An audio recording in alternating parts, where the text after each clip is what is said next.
こんにちは、サックスプレイヤーの熊谷俊です。毎週1本ヴィンテージサックスを紹介する、ヴィンテージサックスコレクションズ、ということで、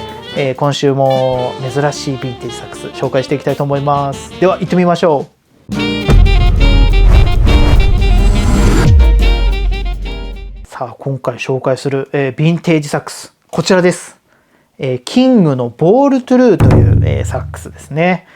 これもね、結構ね、歴史深いサックスでして、また今回も、3つのトピックに分けて紹介していきたいと思います。まさにね、キングの、始まりとも言えるような素晴らしい、名機です。ぜひ楽しんでもらえたらと思います。では行ってみましょう。はい、最初のトピック、キングのサックスはここから始まるということで、ちょっと最初音色確認してみましょう。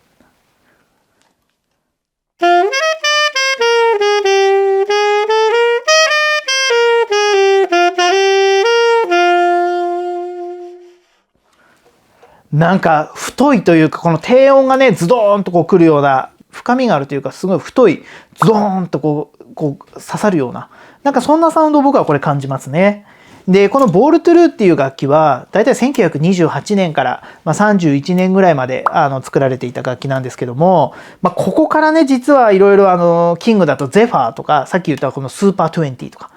この辺りのが誕生するんですね。まさに気候なんかも結構ここからが新たなスタートしてるのもあって、キングのサックスのこれから始まりみたいな、そういったサックスになっています。じゃあ次のトピック。22の大改善ということで、実はこのボールトゥルーの前にキングの HN ホワイトモデルっていうのがあるんですね。で、その前のモデルから実は22箇所大体この機構を変更したと、改善したと言われています。正直ね、22個どこがどうなってるのか僕も実はね見つけきれてないんですけれど、例えばこのトーンホールの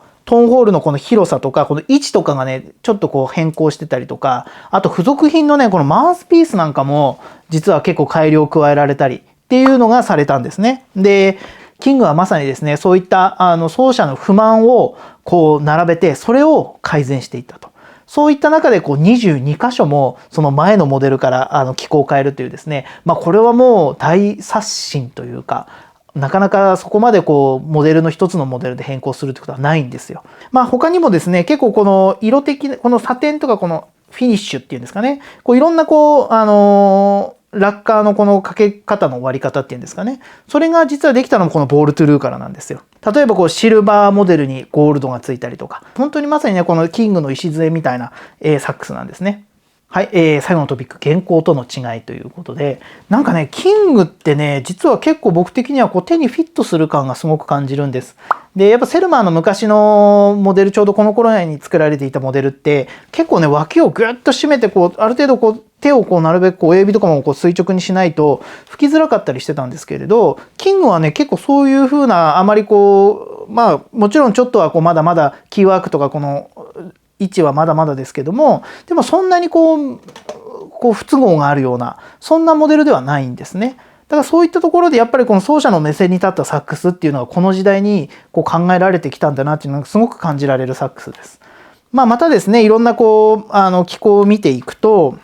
やっぱこの辺のこのやっぱレバー、このサイドのローキーあたりですね、この辺もねやっぱりねまだまだちょっと遠いは遠いんですけど、でもそれほど押しづらくないかなっていう、なんかボールトゥルーって昔の楽器の割には使いやすいなっていう、現行と比べるとそういったところを感じるところが結構あります。はい、ということでこちら最後ですね、このボールトゥルーを使ってマイリトルスウェードシューズ、お届けしていきたいと思います。ぜひこのキングのねこの礎サウンド楽しんでもらえたらと思います。ぜひ聴いてください。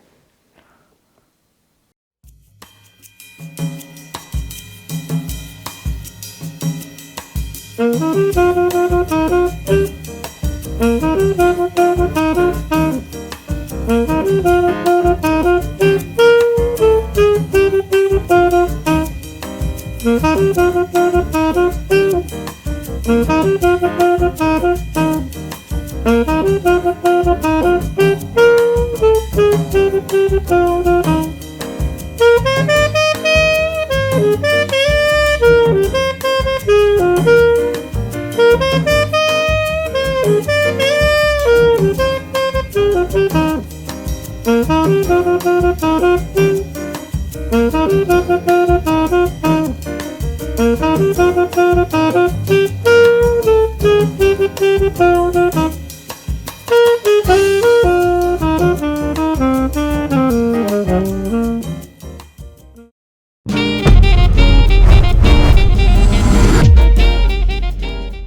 かがでしたか、このボールトゥルーのサウンド。なんかこうキングの、